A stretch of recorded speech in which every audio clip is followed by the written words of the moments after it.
وأنا موجود، أولادي موجودين يطمئنون.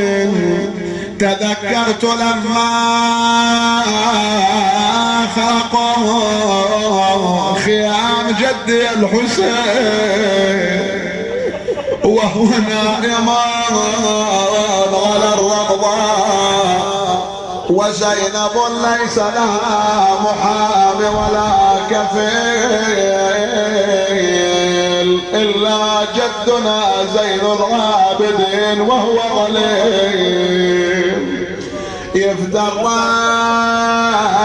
خوات حسين من خام لقد خامه، هذا تقوم هذا الطيح هذا المدمغ الجيمة، كل خيمة كل خيمة تشبب نار ردا ضربا الهامة، والسجاد جو سحبا ودمع على الوجه ساله. بقت الآلام والأحزان في قلب إمامنا زين العابدين والسيدة زينب. هو نفس الإمام زين العابدين شو يقول؟ يقول والله ما رأيت عماتي وأخواتي إلا وتذكرت فرارهن من خيمة إلى خيمة ومن خباء إلى خباء، والمحامي والمنادي ينادي أحرقوا بيوت الظالمين. أبيات شوية على زينب. والإمام زين عبد يروح لمصيبة الإمام، ما بين ما يواقف والدير الأفكار، ولن المنادي يصيح شب بالخيم نار. لا إله إلا الله. راح الصناديد الحرب هتكوها الأستار، أو حتى طفلهم نابك لا ترحمونا. هجمة وغلا ذاك المخيم قام الأنذال. اسمع يا صاحب الغيرة. هجمة وغلا ذاك المخيم قام الأنذال، واحد سلب برقة واحد سلب خلخال، واحد سلب طفلة وسحبها فوق الرمال، واحد ينادي راح خدرج يا مصونة. زينب وين توجهت؟ التفت لي يا غيور.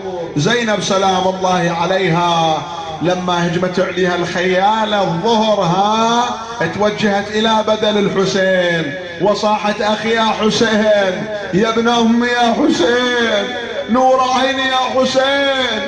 فقام الإمام 3 مرات وسقط على وجهه. هاي المرة الثانية لما هجموا على الخيام مولاتنا زينب اجت وقفت على التل مرة ثانية، لكن ما سمعت جواب لأن الحسين جثة بلا رأس. وقفت قال انت للعقيل بقلب مفتوح، شبكت على الرأس بغشرة وصاحت بصوت يا أخويا اخويا الحق يا ابو غالي، الحق يا اخويا وصلت العدوان البيوت. لا اله الا الله. وهجمه وغلينا يا غزيز وفايا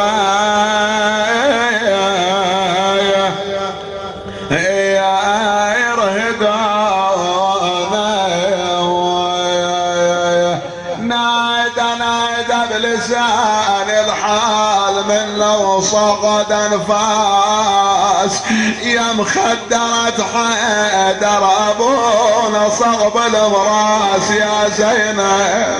اسمع اسمع اخويا كثرين خويا كثرين الغتب شفيت شفيت شفيت في جثة بلا راس، خويا كثر العتب شفيت في جثة بلا راس. الصبر ترى مالك محامي يا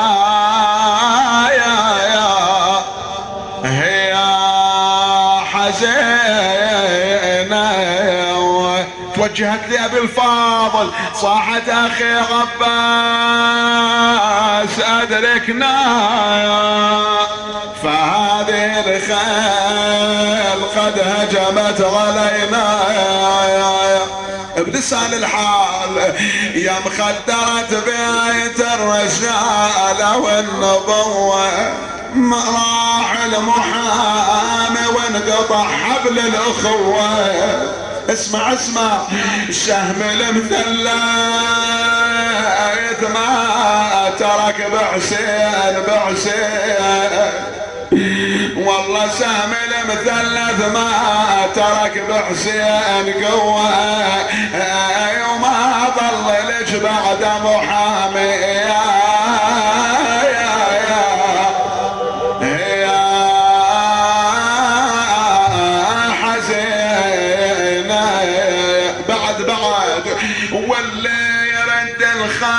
ولا يرد الخال ابو فاضل ولا يرد الخال عنك داسة الخيل لان ايضا داست علي الخيل ولا يرد الخيل عنك داسة الخيل وما ظل لك بعد محامي لا ولا كفيل وعباسا لا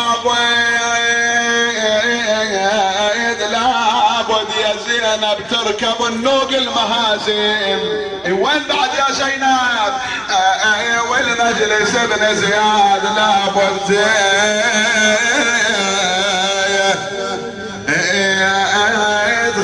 يدخلنا وبعد اسمع ولابد يودوكم لابد تشوفين الهضم والهضم جدام ولابد يودوكم سبايا طاقي الشام اسمع هذا البيت صعد عليك يا عيون لابد تسمعين المجلس العام يا صدري ترى مالك محاميتين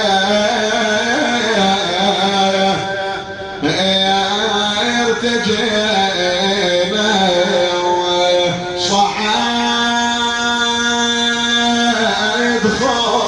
خويا غسان بجتل واروح وياه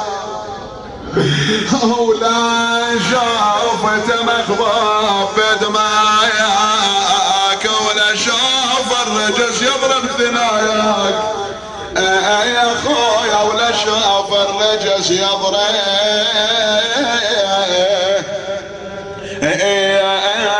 ثناياك هذه المصائب محبوبة لإمامنا ومولانا جعفر بن محمد الصادق وداعا مولانا يا ابن فاطمة في مثل هذه الليلة ثقل بدن إمامنا من ذلك السوم فاستقبل القبلة فمد رجله وأسبل يديه وتشهد الشهادات الحق وفاضت روحه الطاهرة قول وياي رحم الله من أهدى وإماما أيوة سيدا أيوة مظلومة يا ويل ويا مغمض لوليد ورايا ظلت شيغته بالحزن والاتراح وظل يبكي غلبيه وصفق راح براح الامام الكاظم اليوم فاقد ابيه شيعة ال محمد مثل باكر بعد باكر هو الامام الكاظم يا ويل ويا مغمض له وليد وراح ظلت شيعته بالحزن والاتراح قل وياي وظل يبكي غلبيه وصفق رايا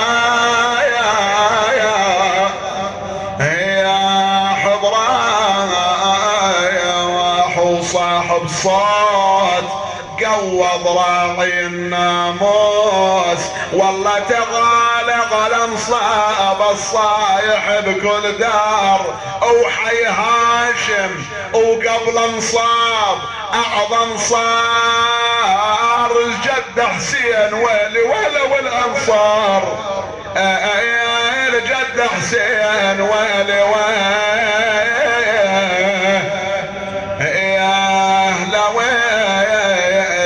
الانصار اللي على جثثهم خيل ومية تدوس.